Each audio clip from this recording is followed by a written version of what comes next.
आवळा आणि हळदीचा ज्यूस आपण बघणार आहोत. वेट लॉससाठी, स्किनसाठी, हेअरफॉलसाठी खूप छान अमेझिंग ज्यूस आहे.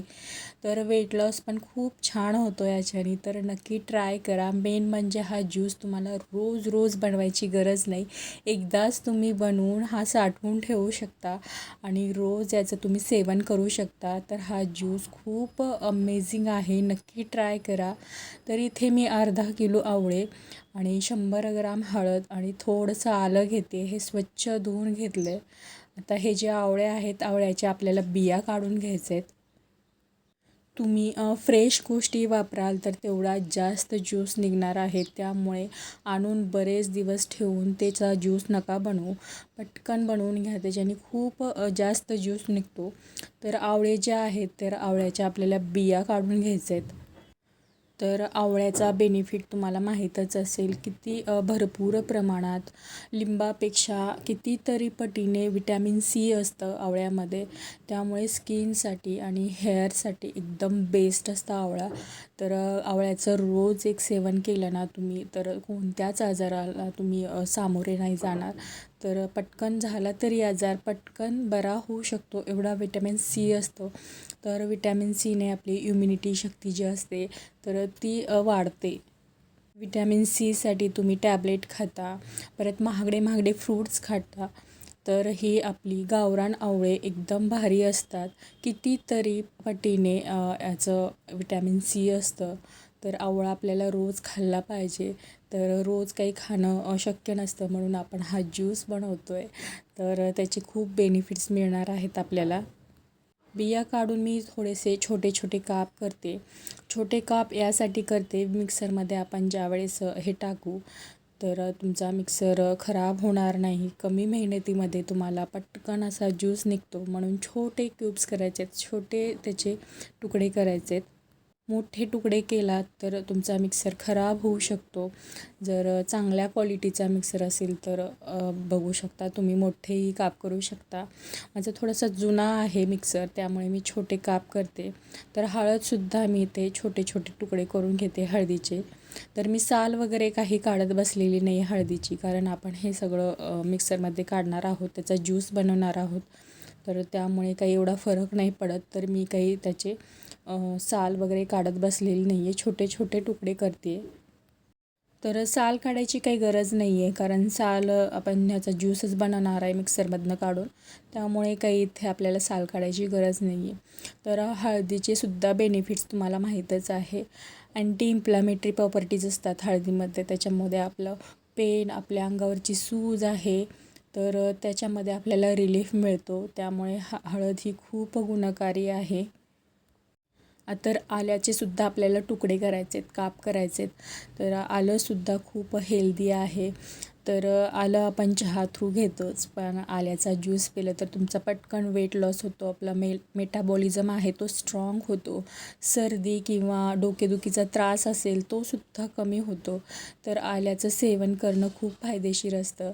तर ह्या सगळ्या गोष्टी म्हणून आपण ज्यूस थ्रू घेणार आहोत. तर हे सगळं आपल्याला मिक्सरमध्ये टाकून थोडंसं पाणी टाकायचं. जेवढं तुम्हाला पाण्याचा वापर कमी करता येईल तेवढं करा, कारण माझा मिक्सर थोडासा जुना आहे, त्याच्यामुळे मला थोडंसं पाणी टाकावं लागतं ह्याच्यामध्ये. तर इथे मिरे पावडर टाकते मी. तर मिऱ्याने काय होतं, हळद असते ना, हळदीसोबत आपल्याला मिरं घेतलंच पाहिजे. काही याच्यामध्ये कंपाऊंड असतात, ते आपल्या बॉडीमध्ये ॲब्झॉर्ब होत नाहीत हळदीचे. तर मिरी टाकलात तर ते छान ॲब्झॉर्ब होतात आपल्या बॉडीमध्ये, म्हणून मिरी नक्की टाकायचं. हळदीचं तुम्ही सेवन करत असाल तर मिरेपूड किंवा मिरी आपल्याला वापरलीच पाहिजे. त्याच्यामुळे आपल्याला जे बेनिफिट आहेत ते खूप मिळतात. म्हणजे हळदीचे जे काही गुणधर्म आहेत ते आपल्याला भरपूर पटीने आपल्या बॉडीमध्ये आपल्याला मिळतात. त्यामुळे मिरी वापरायचं. तर छान ते ग्राइंड करून घेतलं थोडंसं पाणी टाकून. आता हे गाळणीने मी गाळून घेते त्याचा ज्यूस. जेवढं पाणी कमी वापराल तेवढे दिवस हा ज्यूस टिकणार आहे तुमचा. तर इथे बघा, जेवढं शक्य होईल तेवढं तुम्हाला यातनं ज्यूस बाहेर काढायचे. जर नुसत्या आवळ्याचा ज्यूस बनवत असाल तर तुम्ही आवळे जे आहे जो चोथा उरतो त्याचा तुम्ही पावडर करू शकता. तुम्ही मेहंदीमध्ये वगैरे ते वापरू शकता. तरी ते हळद आणि आला आहे त्यामुळे मी हे काही ठेवणार नाही. आणि मुंबईमध्ये इथे काही माझ्या ऊन वगैरे येत नाही, ते सुकवत बसायला इथे माझ्याकडे ऊनच नाही आहे. त्यामुळे मी ह्या काही गोष्टी करणार नाही, हे फेकूनच देणार आहे. तर तुम्हाला स्टोअर करून छान ऊन येत असेल तर मस्त वाळवा, स्टोअर करून ठेवा एका बॉटलमध्ये. तर छान इथे बघा ज्यूस तयार आहे माझा. तर छान थिक असा ज्यूस तयार होतो आपला. तर 2 बॅचेसमध्ये हे मी ज्यूस काढून घेतलेला आहे. तर एवढा माझा ज्यूस इथे तयार आहे. तर छान हे मिक्स करून घ्या, ढवळत राहा, कारण सगळे एकजीव होणार आणि एकसारखे आपले क्यूब्स तयार होणार. तर तुमच्या इकडे ट्रे असेल जो आपण बर्फ साठवण्यासाठी किंवा बर्फ तयार करण्यासाठी जे ट्रे वापरतो, तर तो ट्रे घ्यायचा आणि त्याच्यामध्ये हे आपला ज्यूस टाकून घ्यायचा आहे. तर माझ्याकडे 2 ट्रे होते हे. तर दोन्ही ट्रेन माझे पूर्ण भरले होते, एवढा ज्यूस निघाला होता. आणि मस्त टाकून घ्या हे. छान एकदा साठवून ठेवला ना तुम्हाला ज्यूस, हा रोज रोज बनवायची झंझट नाही आहे. 2 क्यूब्स किंवा 1 क्यूब्स तुमच्या आवडीनुसार तुम्ही टाकून थोडंसं गरम पाणी टाकून हे जर पिलात ना, एवढे छान बेनिफिट्स तुमच्या शरीराला मिळणार की बस विचारू नका. तर इथे मी सगळा जो ज्यूस आहे त्या ट्रेमध्ये भरून घेते. तर सगळे माझे इथे जे 2 ट्रे आहेत ते फुल भरले होते. तर ते मी फ्रीजरमध्ये सेट होण्यासाठी ठेवते आहे. तर एक ओव्हरनाईट किंवा पूर्ण दिवस मी हा ज्यूस असाच ठेवला आणि तो सेट झाला. तर दुसरासुद्धा ट्रे मी इथे ज्यूसनी भरून घेते आहे. तर 2 ट्रे माझे इथे फुल झाले होते, ते सुद्धा मी झाकण लावते त्याचं आणि फ्रीजरमध्ये ठेवून देते. तर जो चोथा होता आपला मिक्सरमधनं काढला तोसुद्धा मी वाया नाही घालू दिला. तर थोडंसं पाणी टाकून ना मी याचासुद्धा ज्यूस काढून घेतला.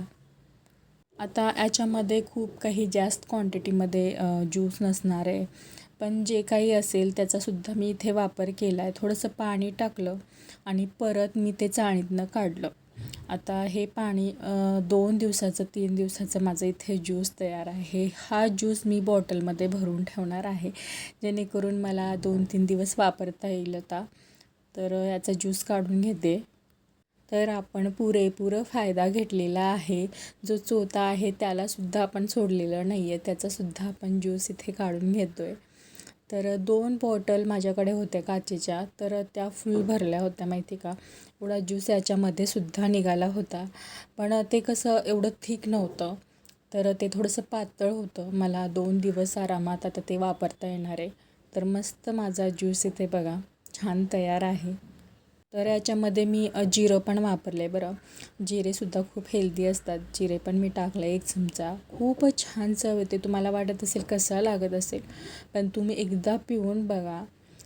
हेल्थ बेनिफिट्स तर आहेतच, पण टेस्टलासुद्धा मस्त आहे. तिथे 2 काचेच्या बॉटल भरून माझा ज्यूस तयार होता. हे 2 दिवस मी आता वापरणार होते.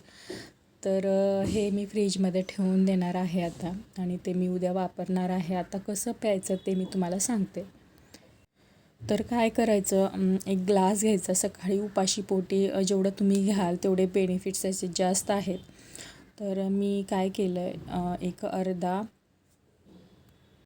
ग्लास आपल्याला थोडंसं पाणी घ्यायचं आहे, गरम पाणी घ्यायचं, कारण आपण हे फ्रीजमध्ये ठेवलेलं असतं. तर थंड हवं असेल तर तुम्ही घेऊ शकता. मला सर्दीचा त्रास आहे त्यामुळे मी गरम पाणी वापरते. तर थोडंसं ज्यूस टाकते आणि ते घेते. आता क्यूबचं पण तसंच आहे. छान सेट झाले होते दुसऱ्या दिवशी माझे क्यूब्स बघा इथे.